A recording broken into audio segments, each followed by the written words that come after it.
الحمد لله نحمده ونستعينه ونستغفره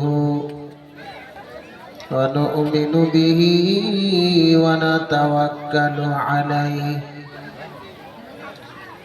ونعوذ بالله من شرور أنفسنا ومن سيئات أعمالنا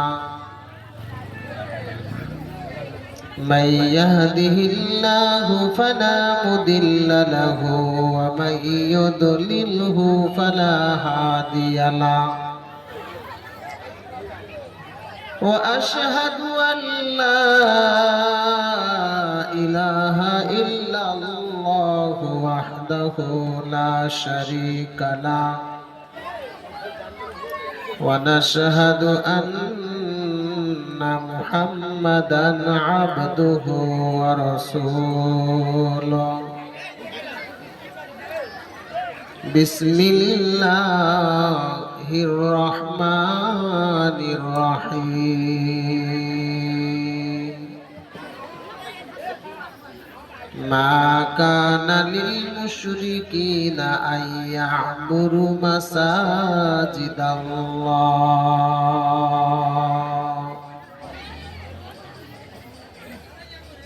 وقال الله تبارك وتعالى وكلامه المجيد والفرقان الحميد إن الله وملائكته يصلون على النبي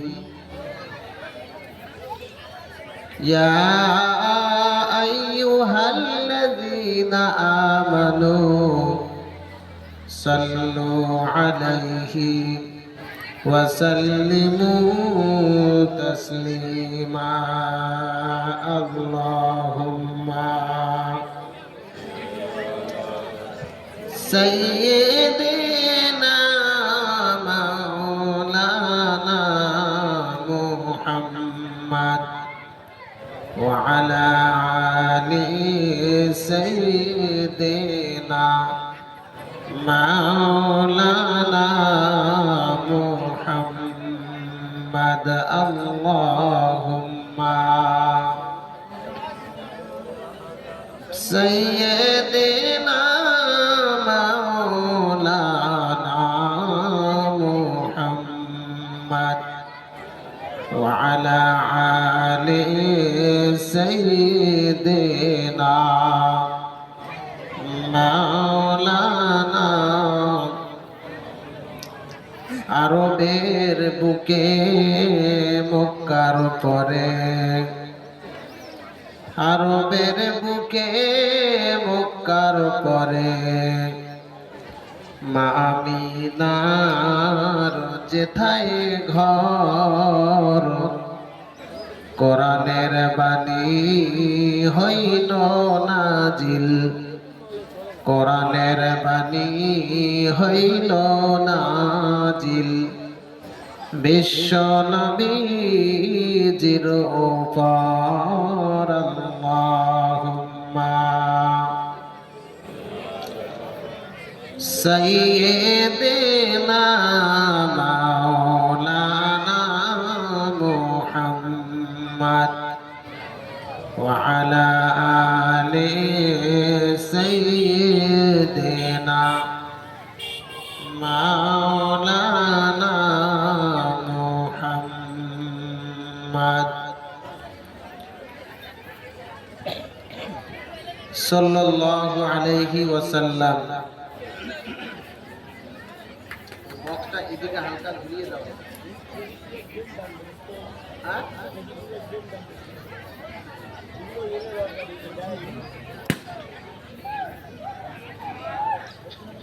আওয়াজটা সুন্দর হয় না, আওয়াজটা সুন্দর হয় না, বলছি তো কষ্ট লাগছে।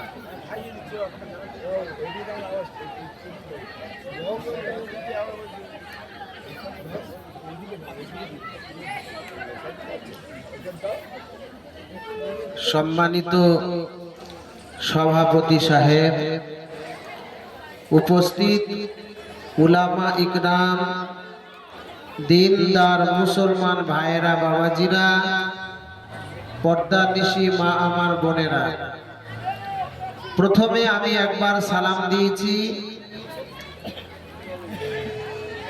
আমি যে মাইকে কথা বলছি আস্তে বললে আপনারা জোরে শুনতে পাবেন, কিন্তু আপনাদের তো খালি গলায় আস্তে বললে জোরে শোনা যাবে না। তাই আমি আরেকবার সালাম দিব, আপনারা সালামের জবাবটা জোরে দিবেন।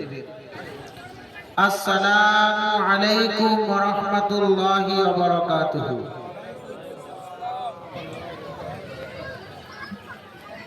মহান আল্লাহ পাকের কাছে লাখো লাখো শুকরিয়া। আমরা এশার নামাজ জামাত সহকারে আদায় করার পরে এই জালসার মজলিসে আপনাদের সম্মুখে আল্লাহ পাক আমাকে কিছু কথা বলার তৌফিক দান করেছেন। আমি যে কথা বলছি আমার নিজের তরফ থেকে এটা কোনো ক্ষমতা নেই,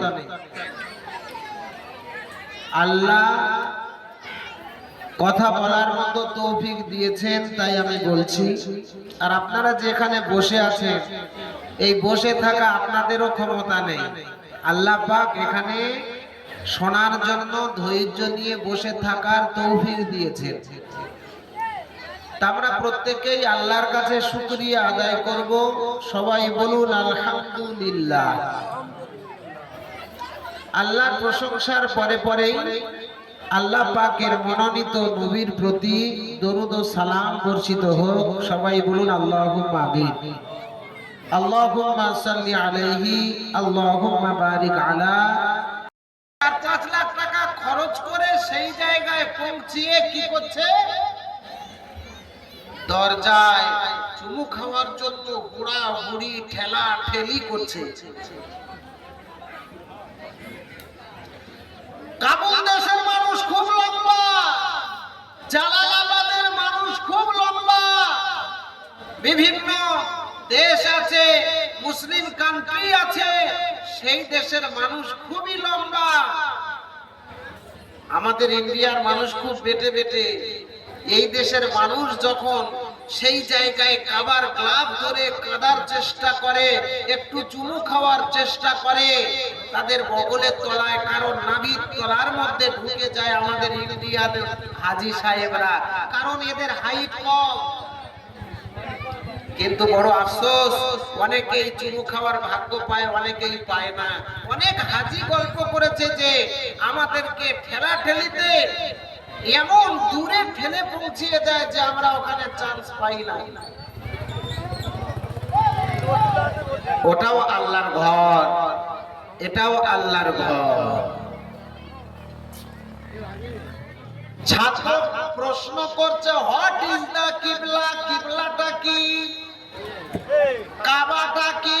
ওটাও তো আল্লাহর ঘর, এটাও তো আল্লাহর ঘর।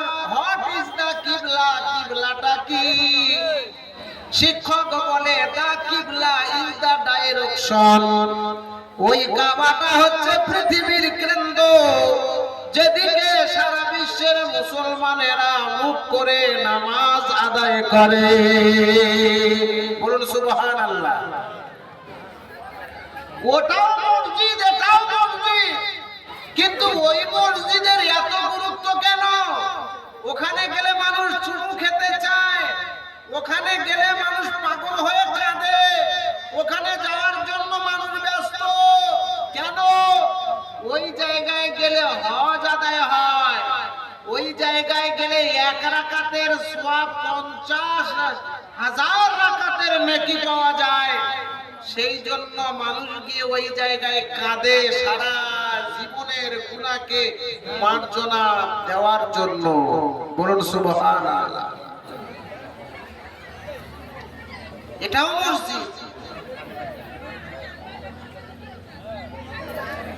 তাহলে কিছু মানুষ বলছে মসজিদ থাক, মসজিদকে রক্ষণাবেক্ষণ করব। কিছু মানুষ বলছে না, চলবে না। কিছু মানুষ বলছে চলো নামাজ পড়বো, কিছু মানুষ বলে নামাজ পড়ে কোনো লাভ নাই, আমার ঈমান ঠিক আছে। চায়ের দোকানে বসে বলে আমার ঈমান ঠিক, তাসের আড্ডায় বসে বলে আমার ঈমান ঠিক, মাঠে কাজ করে বলে আমার ঈমান ঠিক, পাটির ঠান্ডা হাতে নিয়ে বলে আমার ঈমান ঠিক, নামাজি নামাজ পড়ে ও বলে আমার ঈমান ঠিক। তাহলে সত্যবাদীটাকে কে সত্য কথা বলছে? নামাজিরা বলছে নামাজ পড়ে বলে আমরা ঈমানওয়ালা, আমাদের ঈমান ঠিক আছে। যে নামাজ পড়ে না ও ভাইও বলছে আমার ঈমান ঠিক আছে। তাহলে ঈমানটা ঠিক কার আছে? আচ্ছা বলুন তো, আমার আপনার চাইতে আমাদের যিনি নবী, আল্লাহর নবী, দোজাহানের বাদশা, সাইয়্যিদুল বাশার জনাবে মুহাম্মদুর রাসূলুল্লাহ সাল্লাল্লাহু আলাইহি ওয়াসাল্লাম, আল্লাহর পরে যার মর্যাদা, আল্লাহর পরে যার সম্মান, আল্লাহর পরে যার ইজ্জত, আমরা উম্মতে মুহাম্মাদি, এই পৃথিবীতে কোন মানুষ বলতে পারবে যে আমি মুহাম্মাদের সমতুল্য? বলেন নাউজুবিল্লাহ। কেউ বলতে পারবে?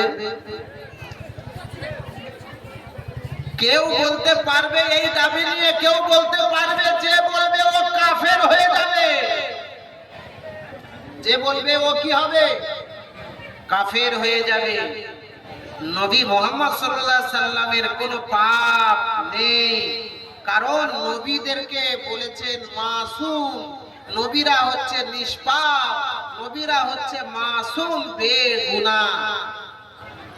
তো নবী মুহাম্মদ সাল্লাল্লাহু আলাইহি সাল্লামের উপরে কোরআন নাজিল হচ্ছে কি বলে? আল্লাহ পাক জানিয়ে দিলেন বিসমিল্লাহির রহমানির রহিম, উতলু মা উহিয়া ইলাইকা মিনাল কিতাব। এর অর্থ হলো উতলু, হে নবী আপনি তেলাওয়াত করুন, মা উহিয়া ইলাইকা মিনাল কিতাব, যেটা ওহীর মাধ্যমে আল্লাহর তরফ থেকে আপনার প্রতি নাজিল করা হলো। পড়ুন সুবহানাল্লাহ। আল্লাহ বলছেন হে নবী আপনি তেলাওয়াত করুন। কোন কিতাব তেলাওয়াত করবেন? বেদ না, বাইবেল না, ত্রিপিটক না, জিন্দা বেস্তা না। কোন কিতাব? উহিয়া, যেটা আপনার প্রতি ওহীর মাধ্যমে পাঠানো হয়েছে, সেই কিতাব আপনি তেলাওয়াত করুন। তারপরে আয়াত শেষ হয়নি, ওয়াকিমিস সালাহ, আর আপনি নামাজ কায়েম করুন। ইন্নাস সালাতা তানহা আনিল ফাহশাই ওয়াল মুনকার, নিশ্চয়ই এই নামাজ খারাপ থেকে হেফাজত করবে। তাহলে বোঝার আছে এই আয়াতের মধ্যে বিশ্লেষণে যদি যাওয়া যায় যে নবী মুহাম্মদ সাল্লাল্লাহু আলাইহি সাল্লামের দ্বারাই কোনো খারাপের সম্ভাবনা নাই, পাপের সম্ভাবনা নাই, কোনো ভুল হওয়ার সম্ভাবনা নাই। যাকে আল্লাহ নিষ্পাপ করে পাঠিয়েছেন, মাসুম করে পাঠিয়েছেন, বেগুনাহ করে পাঠিয়েছেন, সেই নবীর উপরে আল্লাহ পাক বলছেন নবী গো আপনি কোরআন তেলাওয়াত করুন, যে কিতাব আপনাকে নাজিল করা হয়েছে, আর নামাজ কায়েম করুন, নিশ্চয়ই নামাজ খারাপ থেকে হেফাজত করবে।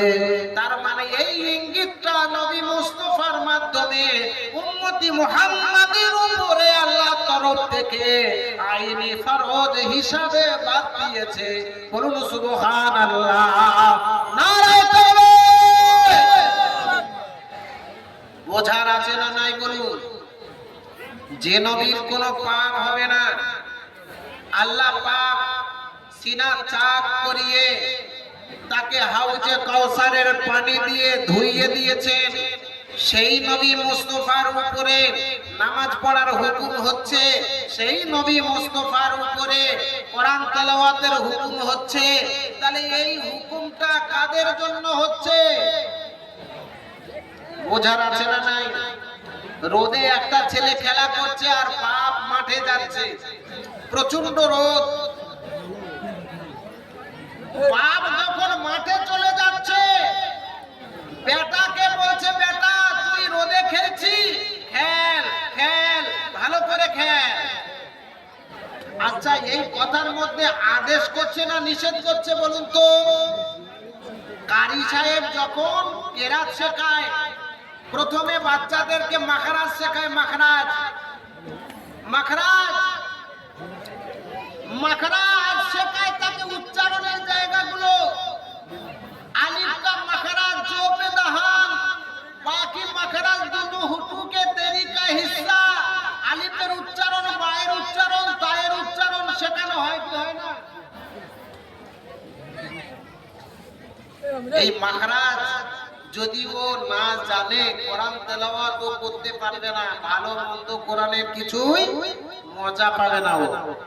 মাখরাজ শিখতে গেলে আপনাকে মাদ্দা জানতে হবে, মদ জানতে হবে, গুন্না জানতে হবে, ইদগাম জানতে হবে, ইখফা জানতে হবে। মানে এই জিনিসগুলো আপনাকে যদি না জানানো হয়, শেখানো হয়, ওই ছেলে কোরআনের বোঝা শিখতে পারবে না। আগের জামানায় কোরআন পড়া আমরা শুনেছি যখন ছোট ছিলাম। খাতামাল্লাহু আলা কুলুবিহিম ওয়া আলা সামঈহিম ওয়া আলা আবসারিহিম গিশাওয়া ওয়া লাহুম আযাবুন আযীম। এটা তেলাওয়াত হলো? বলুন, আমি যেটা বললাম তেলাওয়াত হয়েছে?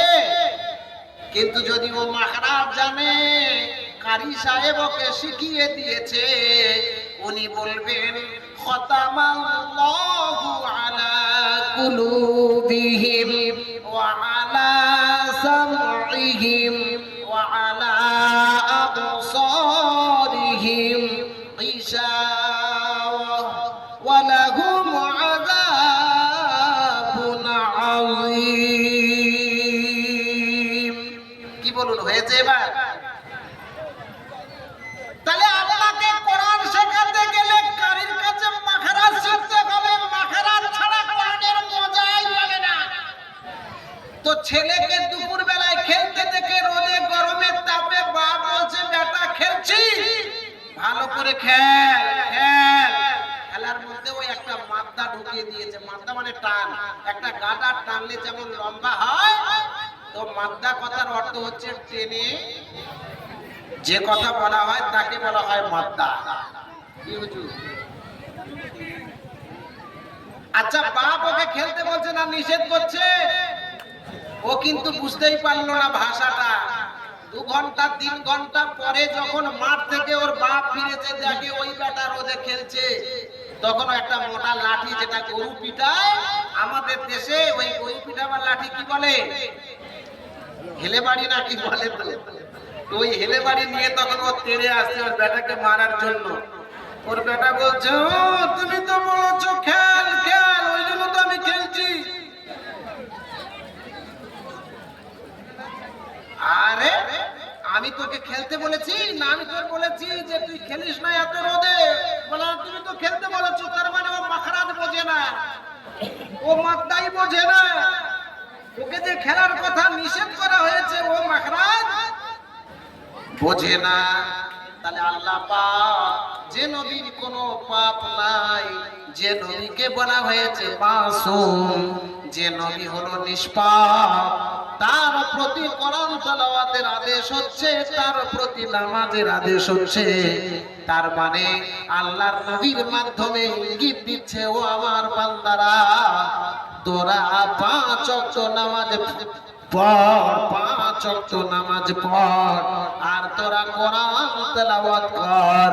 উতলু মা উহিয়া ইলাইকা মিনাল কিতাব। বলুন সুবহানাল্লাহ। শ্রী রামকৃষ্ণ পরমহংস তিনি কি মুসলমান ছিলেন? জোরে বলুন। তিনি কি মুসলমান? তিনি কি কোনো হাজী সাহেবের ছেলে, কোনো আলেমের ছেলে? আলোচনা আপনাদের ভালো লাগছে না অন্য কিছু বলবো? আলোচনা আপনাদের খারাপ লাগছে? ঠিক আছে, আলোচনা যেহেতু মসজিদ নিয়ে আপনাদের অনুষ্ঠান, তাহলে মসজিদের ব্যাপার নিয়ে আমাকে সেই দিকে আগাতে হচ্ছে গাড়ি। তাহলে শ্রী রামকৃষ্ণ পরমহংস তিনি মুসলমান না হিন্দু ভাই? হিন্দু।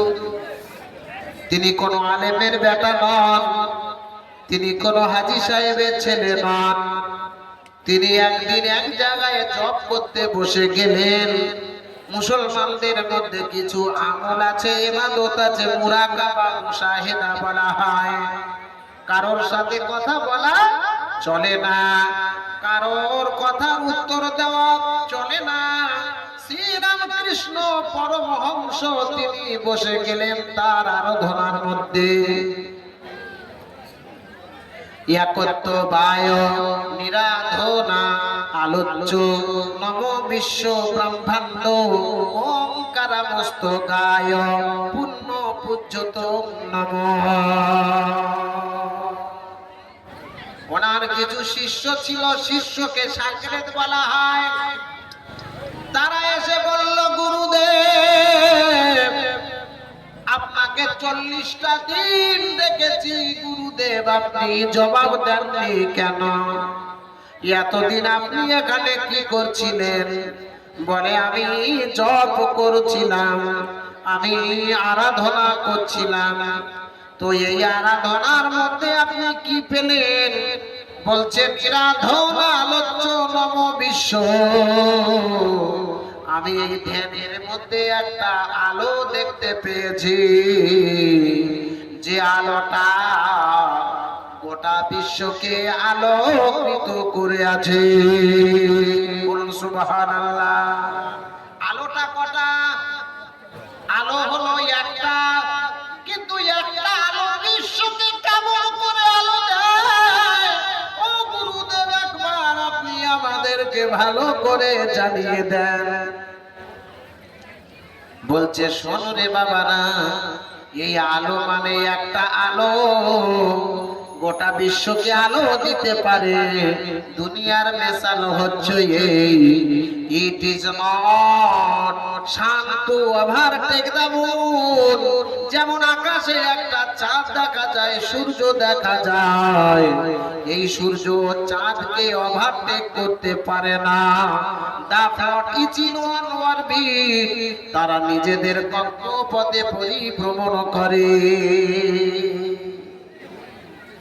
একটা সূর্য যেমন পৃথিবীতে আলো দেয়, একটা চাঁদ যেমন গোটা রাত্রিতে জ্যোৎস্না ফুটিয়ে রাতের আকাশকে সৌন্দর্য দেয়, তেমন আল্লাহ পাক নবী মুহাম্মদুর রাসূলুল্লাহ সাল্লাল্লাহু আলাইহি ওয়াসাল্লামের জ্ঞানের নূরের মাধ্যমে এই পৃথিবীতে মানুষের মধ্যে জ্ঞানের প্রদীপ জ্বালিয়ে দিয়েছেন। জোরে বলুন সুবহানাল্লাহ।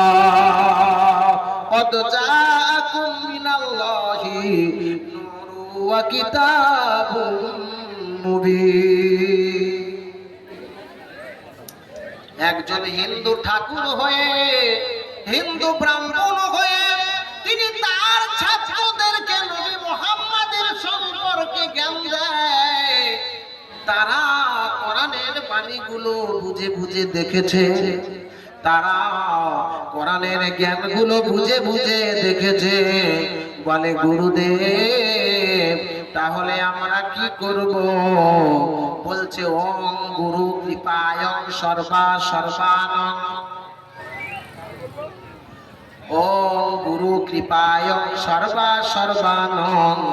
গুরুর অনুসরণ করলে তাহলে আল্লাহর তরফ থেকে দুটো জিনিস পাওয়া যাবে। কটা জিনিস বলুন? কটা জিনিস? শ্রী রামকৃষ্ণ বলছেন, ওম গুরু কৃপায়ং সর্বা সর্বানং। যদি গুরুর অনুসরণ করা যায়, আল্লাহর তরফ থেকে দুটো জিনিস পাওয়া যাবে।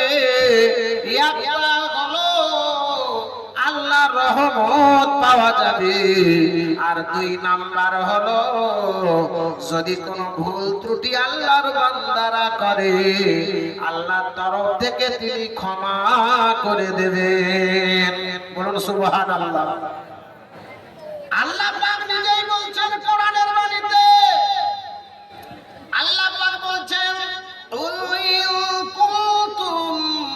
তুহিব্বুনাল্লাহা ফাত্তাবিউনি ইউহিব্বুকুমুল্লাহ